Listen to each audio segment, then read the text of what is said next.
साल 1630 एक किला, एक बच्चा और एक मां जिसने भारत के इतिहास पे एक अमिट छाप छोड़ी। साल 1630 एक बच्चे ने जन्म लिया शिवनेरी के किले में और एक ज्योतिष ने कहा कि ये राजा बनेगा। पर वह सिर्फ राजा नहीं बना, उसने एक सोच पूरे देश में पैदा कर दी। वह सिर्फ राजा नहीं बना, वह बना मसीहा, जिसने एक बाहरी आक्रांताओं से अपने देश की भूमि व बेटियां बचाई, लोगों को बचाया। वह बना वह व्यक्ति जिसने बिगुल फूंक दिया था आक्रमणकारियों के खिलाफ और उनके खिलाफ भी जो 7 समुंदर पार करके भारत को लूटने की मंशा से आए थे। नमस्कार दोस्तों, मैं आपका दोस्त और होस्ट आज लौटा हूं पास द पावर पे एक ऐसी कहानी लेके जो सिर्फ इस वीडियो में सुनी जा सकती है। उसे फील करने के लिए, उसे महसूस करने के लिए हमें कई बार उस नाम को रटना होगा, जपना होगा। दोस्तों, मैं आज लौटा हूं छत्रपति शिवाजी महाराज की कहानी को लेके। आज का दिन 1630 में वह दिन था जब शिवनेरी के किले में एक बच्चे ने जन्म लिया जिसका नाम आगे जाके पड़ा छत्रपति शिवाजी महाराज। जीजाबाई की कोख से एक बच्चे ने जन्म लिया जिसने भारत में स्वराज का बिगुल फूंक दिया। जब उस बच्चे ने जन्म लिया, अब्दुल शाही और तमाम बाहरी मुगल आक्रांताओं भारत के दक्खन पे कब्जा कर रखा था। उनको उनसे पार पाना था, उनके खिलाफ लड़ना था, तो उन्होंने शुरू की स्वराज्य की मांग। तो चलिए देखते हैं। शिवाजी महाराज का बचपन एक महल में एक राजकुमार के तौर पे नहीं बीता था। वे बाकी राजाओं की तरह सीधे गद्दी पे हासिल और गद्दी पे नहीं बैठे थे। शिवाजी महाराज का बचपन घोड़ों के साथ दौड़ने में, महलों की चढ़ाई सीखने में और तलवारबाजी में निपुण होने में बीता था। समय के साथ वो और परिपक्व हुए, उनमें लीडरशिप की स्किल्स आई और उनके अंदर एक सवाल हमेशा घर करके बैठा रहता था कि क्या हम अपने आप पे राज नहीं कर सकते। जीजाबाई ने उन्हें सिर्फ रामायण और महाभारत नहीं सिखाई, जीजाबाई ने उन्हें यह भी सिखाया कि धर्म कमजोर नहीं करता, धर्म हमें जीना सिखाता है। जीजाबाई ने उन्हें यह भी ताकत दी कि वह अपने मन का युद्ध रण के युद्ध से पहले लड़के जीते और रणनीतिक तौर पे दुश्मन को सिर्फ हराए नहीं, चौंका दे। शिवाजी महाराज ने किले तो बहुत बड़े बनाए, पर शिवाजी महाराज का आत्मविश्वास बचपन से जीजाबाई ने किलों से भी ऊंचा बनाया था। शिवाजी महाराज ने स्वराज्य का सपना देखा, ना कि सत्ता का। स्वराज्य की मांग ने उन्हें दुनिया के सबसे क्रूर राजा औरंगजेब के सामने लाके खड़ा किया और उन्होंने उसे भी ध्वस्त कर दिया। का किला, रायगढ़ का किला और राजगढ़ का किला, ये किलों की जीत सिर्फ एक जीत नहीं थी, ये समझदारी हासिल की गई थी शिवाजी महाराज के द्वारा।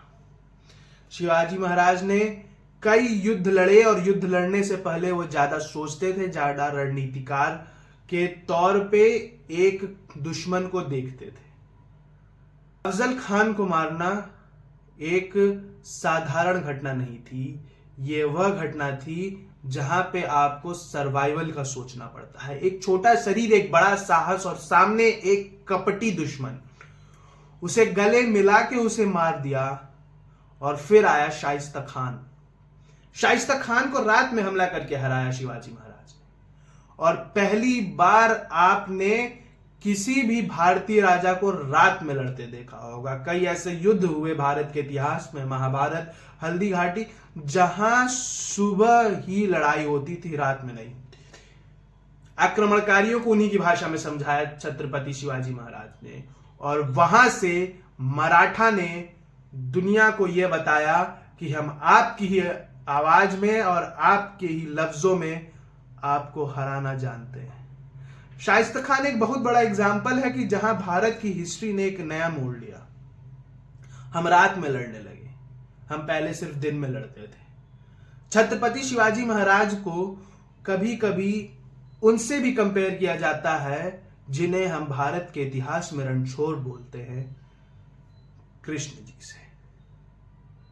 पुरंदीर की संधि को कई लोग इतिहास में कई बार छत्रपति शिवाजी महाराज की हार के तौर पर देखते हैं, पर यह हार नहीं थी। उन्हें ये संधि लेके गई थी आगरा, और जहां से निकलने के बाद वह एक आम राजा नहीं थे। कोई कहता है फलों की टोकरी तो कोई कहता है साधु का भेष, पर कहानी चाहे जो हो, यह तय हो चुका था कि मुगल साम्राज्य को पता चल चुका था कि छत्रपति शिवाजी महाराज एक आम राजा नहीं है। वे राजा वो हैं जो दुनिया में युग बदलने आता है।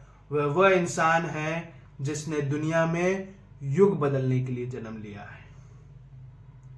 छत्रपति शिवाजी महाराज ने सिर्फ और सिर्फ भूमि पे लड़ाइयां नहीं लड़ी, उन्होंने लड़ाइयां लड़ी समंदर में।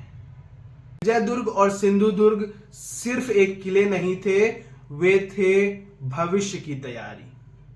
भारत में पहली बार एक मजबूत नौसेना की ताकत दिखाई गई और ताकत बनाई गई। छत्रपति शिवाजी महाराज के राज्य में कभी जाति नहीं पूछी जाती थी तो काबिलियत, और उनकी सेना में हर वर्ग के लोग शामिल थे। क्योंकि छत्रपति शिवाजी महाराज का यह कहना था कि स्वतंत्रता और स्वराज्य किसी एक जाति की जागीर नहीं है, पूरे राज्य और पूरे देश को इसके लिए लड़ना होगा। उनकी नौसेना के विजन को देखते हुए भारत में उन्हें आज फादर ऑफ इंडियन नेवी का उपाधि मिली है और उन्हें फादर ऑफ इंडियन नेवी कहा जाता है।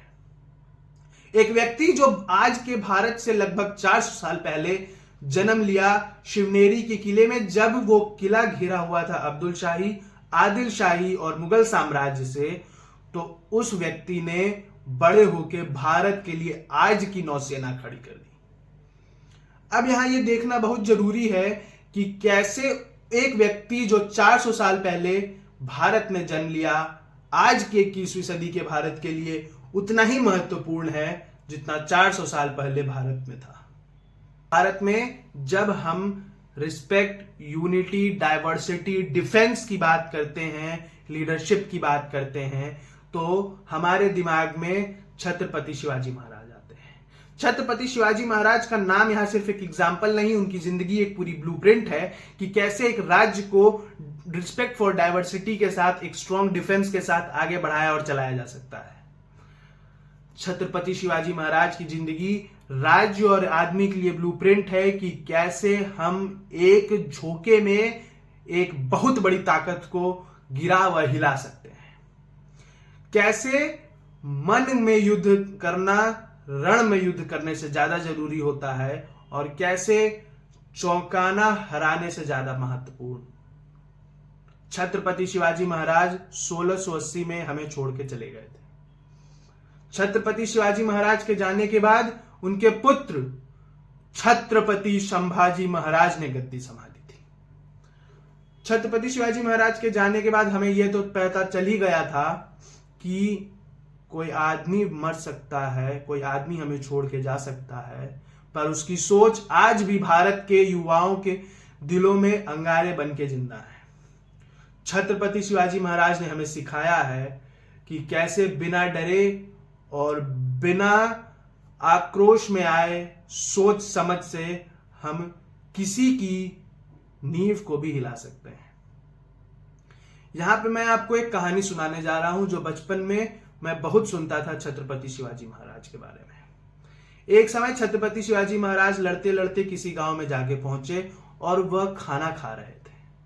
वहां पे एक माता ने उन्हें खाना दिया और वह चावल को बीच में से खाने की कोशिश कर रहे थे और बार बार उनका हाथ जल जा रहा था और वो पीछे कर ले रहे थे।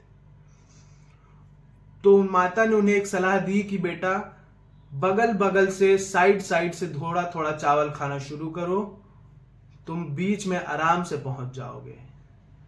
और यहीं पे छत्रपति शिवाजी महाराज को एक युक्ति सूझी, युक्ति कि कैसे मुगल साम्राज्य को हम तहस नहस करके भारत का स्वराज्य खड़ा कर सकते हैं। जय भवानी, जय शिवाजी। दोस्तों, आप सभी को हार्दिक शुभकामनाएं छत्रपति शिवाजी महाराज जयंती की। और हमें फॉलो करें पास द पावर पे। देखें कि कैसे भारत दुनिया को देखता है और दुनिया भारत को, और कैसे भारत हमें फॉलो करें पास द पावर पे। धन्यवाद।